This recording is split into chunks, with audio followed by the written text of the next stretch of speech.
Once upon a time, there was a little bear named Barnaby. Barnaby loved bubblegum more than anything in the world, but he had one bad habit. He hated sharing.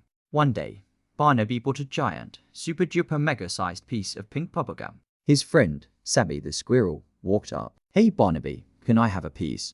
Barnaby covered the gum with his paws. "No way. If I share it, my bubble won't be the biggest bubble in the whole wide world." Sammy shrugged. "Fine, but big bubbles are dangerous." Barnaby didn't listen. He stuffed the whole giant piece of gum into his mouth and started chewing. Chomp, chomp, chomp. Then he blew. Puff. The bubble grew to the size of an apple, then the size of a beach ball, then the size of a car.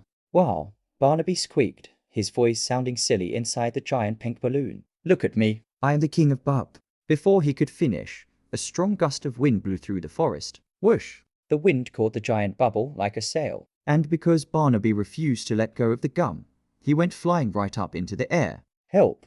Barnaby yelled, dangling by his teeth as he floated past the treetops. Down below, Sammy the squirrel looked up. "I told you so," he shouted. Barnaby floated higher and higher, right into a flock of birds. A very confused seagull flew by and accidentally poked the bubble with its beak. Pop! The bubble exploded. Splat! Pink, sticky gum went everywhere. It covered Barnaby's face, his ears, his tummy, and his toes. He looked like a giant, furry pink marshmallow. Without the bubble, Barnaby fell right out of the sky and landed thud perfectly inside a bouncy bush. He wasn't hurt, but he was completely stuck. He couldn't move his arms or legs because the sticky gum was gluing him to the branches. Sammy walked over, giggling, and used a stick to help scrape the sticky pink mess of Barnaby's fur. It took 3 hours. Barnaby looked at his sticky paws and sighed. "Next time, I'm definitely sharing the gum." The moral of the story: sharing with your friends makes things a lot more fun, and it keeps you from getting stuck to a bush like a giant pink marshmallow.